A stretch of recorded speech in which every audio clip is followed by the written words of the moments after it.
All right, let's dive into a really powerful idea in the world of Bitcoin, something that's at the very heart of it all. We're going to talk about what it really means to own your crypto, because, it's so much more than just seeing a number on a screen. It's about actually taking control of your own financial destiny. So you've bought some Bitcoin. Awesome. But let me ask you a question, a really simple one on the surface. Do you truly own it? Because if you bought your Bitcoin on a big, popular exchange and just left it sitting there, well, the answer might actually surprise you.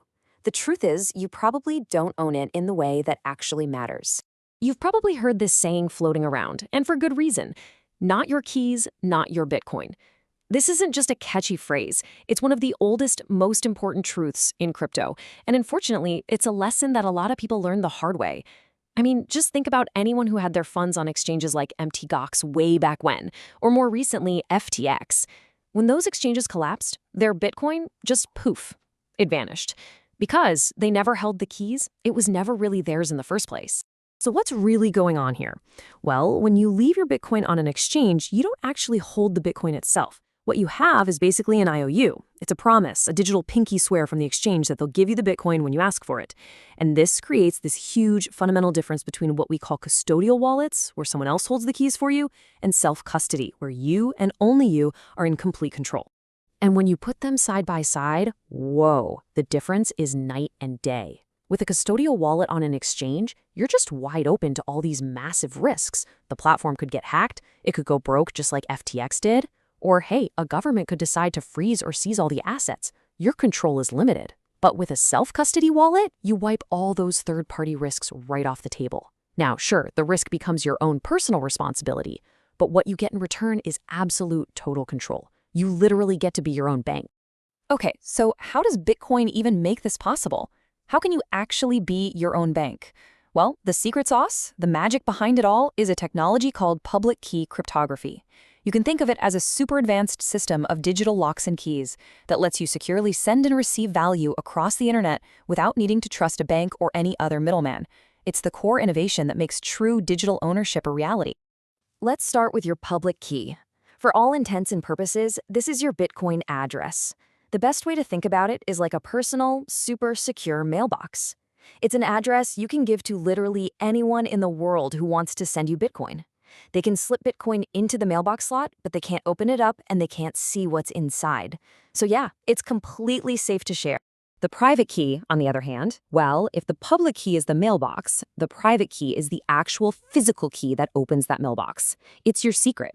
It's the one piece of information that proves you are the rightful owner of the Bitcoin at that address. It gives you, and only you, the power to unlock those funds and send them to someone else. This key has to be protected like your life depends on it. You never, ever, ever share it with anyone. Okay, so you have this incredibly important private key. But what happens if, your laptop dies or your phone falls into a lake? Are your funds just gone forever? Nope. And this is where modern wallets get really, really clever. They have a brilliant backup system called the seed phrase. And I'm not exaggerating when I say this is probably the single most important piece of information you will ever have to manage. So when you first set up a new self-custody wallet, it's going to give you a list of 12 or sometimes 24 simple, everyday words. This is your seed phrase. And the beautiful thing is, it follows a universal standard. It's called BIP39. What that means for you is that with just these words, you can bring your entire wallet back to life on pretty much any other compatible wallet out there. So even if the company that made your specific hardware wallet goes out of business tomorrow, it doesn't matter. Your funds are totally safe because you hold the master blueprint. And this is the part you absolutely have to understand. Let this really sink in. These words aren't just some password backup. For all practical purposes, these words are your Bitcoin. Anybody who gets their hands on this phrase gets full access to all of your funds. It's that simple. The security of your Bitcoin is one and the same as the security of these words. So knowing you have a master key is one thing, right? But actually securing it, well, that's the whole ballgame. There are some very clear, non-negotiable rules for protecting your seed phrase, and this is where all that theory becomes very, very real. Okay, first step, write it down physically. Use a pen, use some paper. Or even better, if you want it to survive things like a fire or a flood, get a small steel plate and stamp the words into it. Second, and please listen closely on this one, Never create a digital copy. Don't take a picture of it with your phone. Don't type it into a notes app or save it in the cloud. Don't email it to yourself. Hackers are literally scanning the internet for this stuff 24/7. Third, the order of the words matters a lot. Do not mix them up. And finally, it's a really good idea to make maybe 1 or 2 physical copies and store them in different safe places. That way you're protected if one gets lost or destroyed. Look, I know this might all sound like a bit of a hassle, managing keys, stamping words into steel, but it's so important to connect these practical steps back to the really profound idea that underpins all of Bitcoin, the quest for financial sovereignty. There's this amazing quote from the Cypherpunks Manifesto that just hits the nail on the head. It says, "Privacy is the power to selectively reveal oneself to the world." And that's exactly what this is about. Holding your own keys isn't just about security theater. It's about freedom.